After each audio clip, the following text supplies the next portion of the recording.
Por pior aluno que você tenha sido no colégio, por menos que você gostasse de história, tenho certeza que você sabe que o Brasil foi colônia de Portugal entre 1500 e 1822, quando declarou a sua independência. Mas você sabe mesmo o que é uma colônia? E colonialismo, você sabe o que é? E o que raios tudo isso tem a ver com cerveja?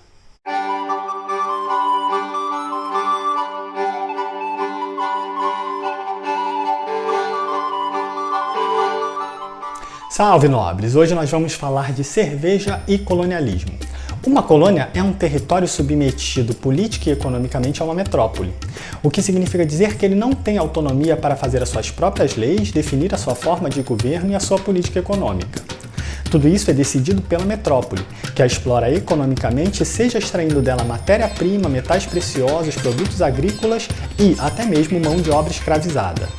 Ao mesmo tempo, a colônia está obrigada a consumir da metrópole os produtos industrializados que ela é proibida de produzir, justamente para não criar uma concorrência com os produtos da metrópole. Os historiadores dão a essa relação econômica o nome de exclusivo colonial. Dessa forma, a função de uma colônia é complementar a economia da metrópole. É com esse objetivo que as grandes potências europeias como Portugal, Espanha e Grã-Bretanha atravessaram o Oceano Atlântico para conquistar colônias e formaram impérios durante as idades moderna e contemporânea. O Império Britânico chegou a ser conhecido entre o final do século XIX e o começo do século XX como um império onde o sol nunca se punha, porque devido ao seu tamanho era sempre dia em alguma parte do império. Como você pode imaginar, depois de um determinado tempo de domínio, essa situação de ausência de autonomia política e econômica passava a desagradar as populações das colônias, principalmente as suas elites, que passavam a lutar pela sua independência. Por esse motivo, a conquista e principalmente a manutenção de colônias ocorreram na história, na maior parte dos casos, por meio da violência.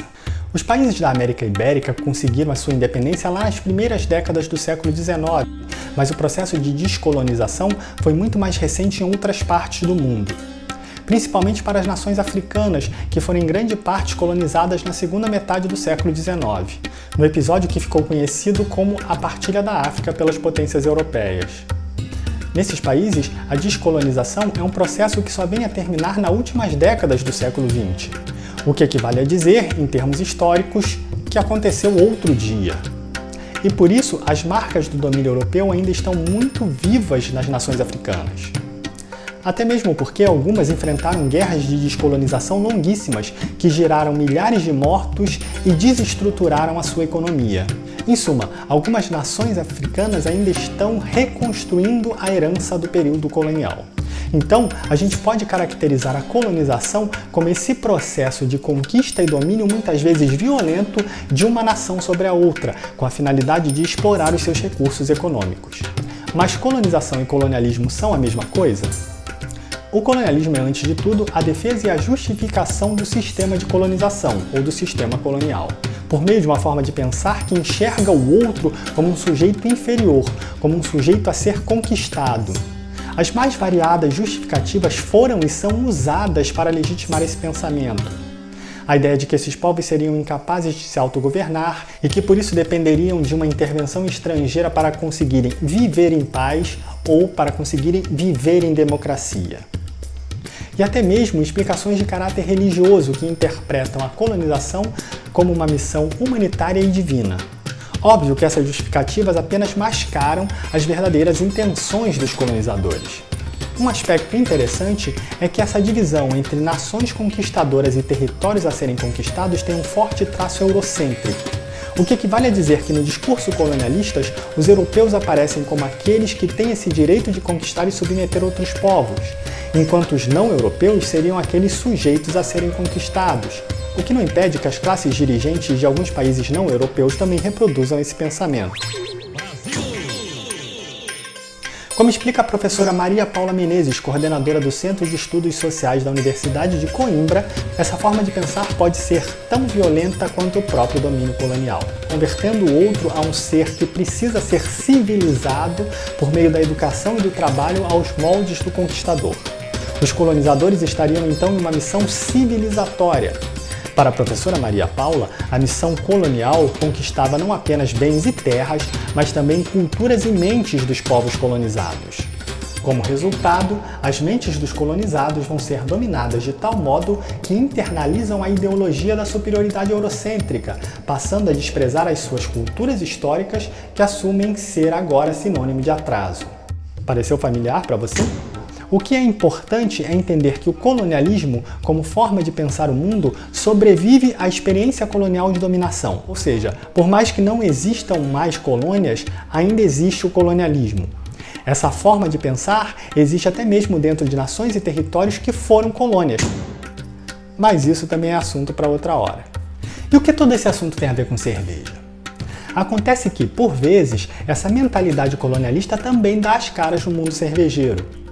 Como, por exemplo, nessa propaganda da cervejaria portuguesa Quinas, que eu vou deixar aí na tela por alguns segundos para vocês apreciarem.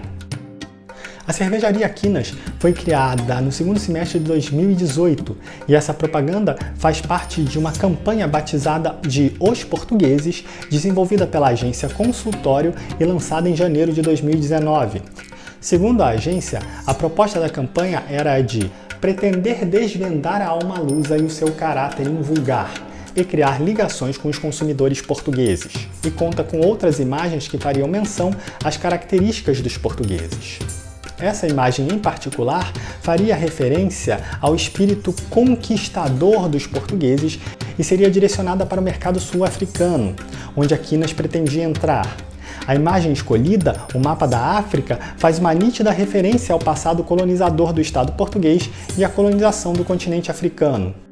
E o subtexto inevitável, que o publicitário deve ter achado genial, é o de que a cerveja Quinas, representando Portugal, iria reconquistar a África. Acontece que, segundo matéria do site português O Observador de 4 de fevereiro de 2019, essa propaganda gerou muitos protestos que partiram não de países africanos, mas principalmente do Brasil,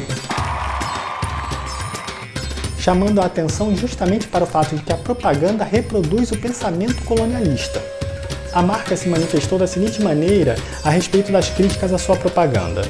Em momento algum, a Quinas, quem desenvolveu a criatividade e quem a aprovou, quis ofender ou despertar sentimentos como os que temos vistos nos comentários que têm sido postos na página do Facebook da marca.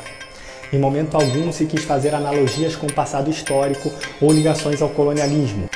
Procurar e forçar essas ligações parece-nos demasiado forçado e comentários como os que temos recebidos desproporcionados pelos conteúdos e a agressividade dos mesmos.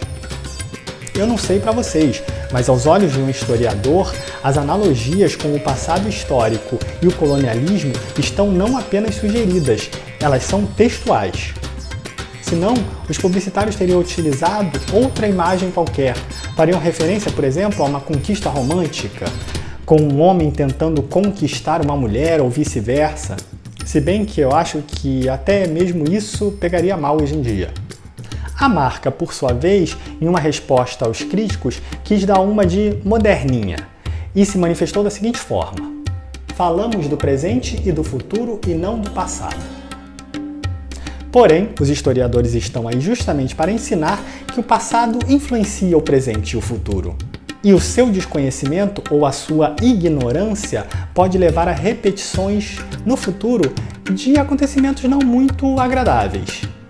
E muitas vezes esse passado é ainda mais presente do que gostaríamos de admitir, o que parece ser o caso aqui. O fato é que o passado colonizador ou conquistador, se vocês preferirem, não deveria ser algo de que se orgulhar, porque a experiência colonial é intrinsecamente uma experiência de violência, como eu disse no começo desse vídeo. Com relação à experiência colonial portuguesa na África, ela é marcada, como nós sabemos muito bem, pela escravização e deportação de milhares de africanos. É óbvio que a marca não está afirmando que vai escravizar ninguém. Mas, como eu também disse antes, em alguns países da África, essa experiência colonial continua influenciando o seu presente. E exaltá-la é, no mínimo, uma falta de respeito com esses povos que ainda hoje lutam para superar as heranças desse período de dominação. Por fim, apesar de não admitir, a cervejaria acabou por reconhecer o erro. Tanto que, se você entrar no site da cervejaria hoje, todas as outras peças dessa campanha publicitária continuam lá, menos a peça polêmica. Olha aí a falta que faz a consultoria de um historiador ou de um profissional de ciências humanas na hora de construir a imagem da sua marca. Bom, é isso que eu tinha para dizer. Agradeço a quem chegou até o final do vídeo, espero que o papo não tenha ficado muito teoricamente pesado e se você achou interessante, deixa aí o seu like e compartilha com quem você acha que pode querer ouvir essa conversa também. Eu fico por aqui e a gente se vê no próximo vídeo.